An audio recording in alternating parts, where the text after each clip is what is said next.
러시아산 천연가스의 공급 중단으로 유럽에서 액화 천연가스 수요가 급증하면서 관련 해상 운임이 빠르게 치솟은 것으로 나타났습니다. 올 2월 우크라이나 침공 이후 푸틴 대통령이 유럽을 상대로 가스 밸브 잠그기를 하며 보복할 때마다 가장 걱정을 하는 나라는 유럽 국가들이었습니다. 유럽은 겨울을 앞두고 비상이 걸렸는데요. 전체 천연가스 수입량 중 40%를 러시아산 파이프라인 천연가스에 의존하던 유럽은 내년 3월경 가스 비축량이 바닥날 것으로 보입니다. 가스 수급 위기는 가스비 폭등으로 난방 등이 어려워지는 것은 물론이고 생산원가 상승으로 다른 생필품 물가까지 끌어올리며 인플레이션을 더욱 자극하고 있는 상황이죠. 러시아는 지난해부터 유럽의 솜통을 조이기 시작했습니다. 유럽연합이 안보 우려를 이유로 러시아와 독일을 잇는 노르트스트림이 가스관 개통 승인을 내주지 않자 가스프롬은 지난해 8월 유럽에 대한 공급 감축을 선언했기 때문이죠. 러시아는 2월 24일 우크라이나를 침공한 뒤에는 본색을 드러냈습니다. 북대서양조약기구가 러시아에 맞서 우크라이나를 지원하자 에너지 무기화 전략을 본격화했습니다. 6월에 독일로 향하는 노르트스트림 1 가스관의 공급량을 평상시의 60% 수준으로 7월에는 20% 수준으로 줄였고요. 8월에는 노르트스트림 1을 완전히 잠갔고 프랑스에 대한 가스 공급도 중단했습니다. 유럽과 미국 서방 세력은 러시아의 이런 행태에 대비하여 필사적인 재고 비축에 들어가며 공급량을 늘렸습니다. 유럽 각국 정부와 기업이 러시아로 인한 에너지 위기 이후 공격적으로 천연가스 비축량을 늘리면서 에너지 기업들은 천연가스 저장고를 90% 이상 채웠습니다. 그 노력 덕분인지 유럽에서 최근 천연가스 가격이 비축량 증가 등에 힘입어 천연가스 값은 급락해 일단 한시름을 놓게 됐습니다. 다만 앞으로 난방 수요가 늘어날 것이고 이 폭락은 일시적인 현상임을 고려하면 가스값 상승 압력은 여전하다는 우려가 나오는데요. 최근 가스값이 내리기는 했으나 메가와트 시당 45유로 정도였었던 1년 전 가격보다는 2배 이상 올랐습니다. 또 만약 러시아가 유럽에 대한 천연가스 공급을 추가로 차단하거나 최근 노르트스트림 가스관의 누출 사고와 같은 일이 다시 발생하면 유럽 천연가스 가격은 더 불안정해질 수 있습니다. 그러한 상황에서 유럽은 비축한 천연가스를 어떻게든 효율적으로 활용할 수 있는 대안을 찾고 있는데요. 그 대안은 바로 LNG입니다.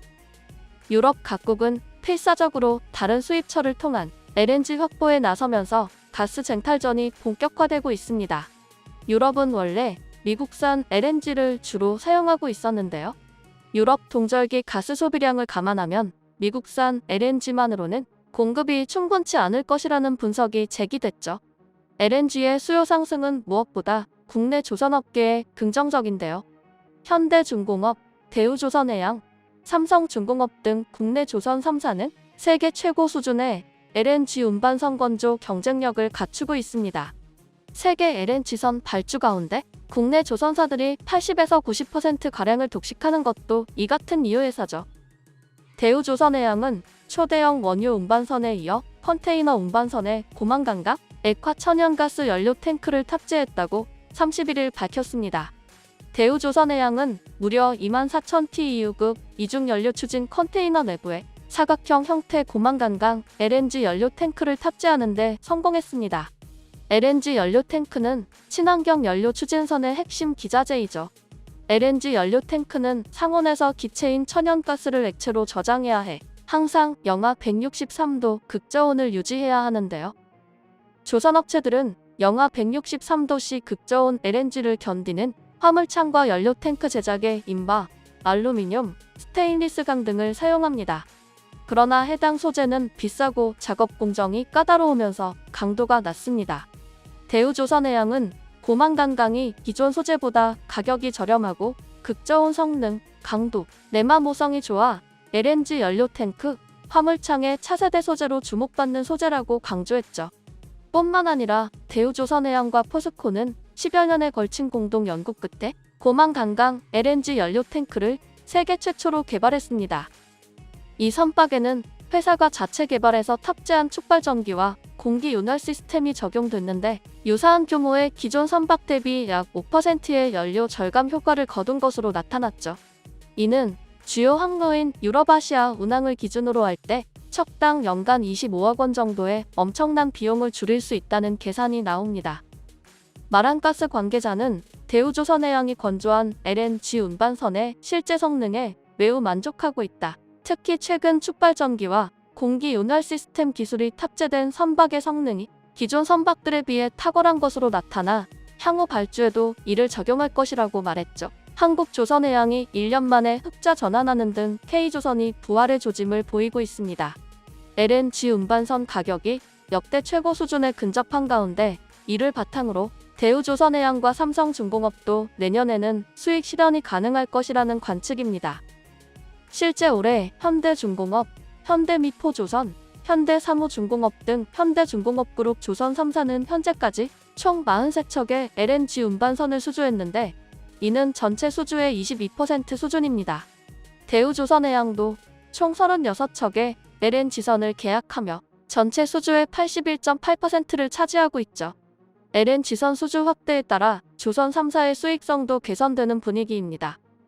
한덕수 국무총리는 28일 우리가 압도하는 고부가 가치, 친환경 선박의 세계 점유율을 더욱 높이기 위해 정부는 조선산업 초격차 확보 전략을 마련해 다각적인 지원을 추진할 예정이라며 현재 64%인 고부가 가치 선박 점유율을 2030년까지 75% 수준으로 높이겠다고 밝혔습니다. 한 총리는 이날 현대중공업 분산조선소 재가동 착공 행사에서 핵심 기술 국산화로 LNG 선박의 초격차를 유지하고 기술 혁신과 상용화 촉진으로 미래 무탄소 선박의 주도권을 확보하겠다며 생산 공정의 디지털 전환을 촉진하고 연구개발, 금융, 물류 지원 등으로 중소조선사와 기자재 업체의 경쟁력을 강화하겠다고 강조했죠. K조선의 수주 훈풍은 LNG 운반선을 타고 불어왔습니다. 러시아 우크라이나 전쟁으로 러시아산 천연가스 수입이 막힌 국가들이 새로운 수입처를 찾으면서 LNG선 수요가 폭증, 선박 가격이 역대 최고 수준으로 치솟았죠. 한국조선해양 3사는 지난달치 총 92척의 LNG선을 수주했고 삼성중공업도 같은 기간 LNG선 수주 잔량이 79척에 달합니다. 조선업계는 이미 연초부터 수주 릴레이를 이어가며 부활의 신호탄을 예고했습니다. 그간 실적 개선에 발목을 잡아오던 저가 수주에 따른 부담도 내년 하반기까지는 완전히 털어내기를 기대해봅니다.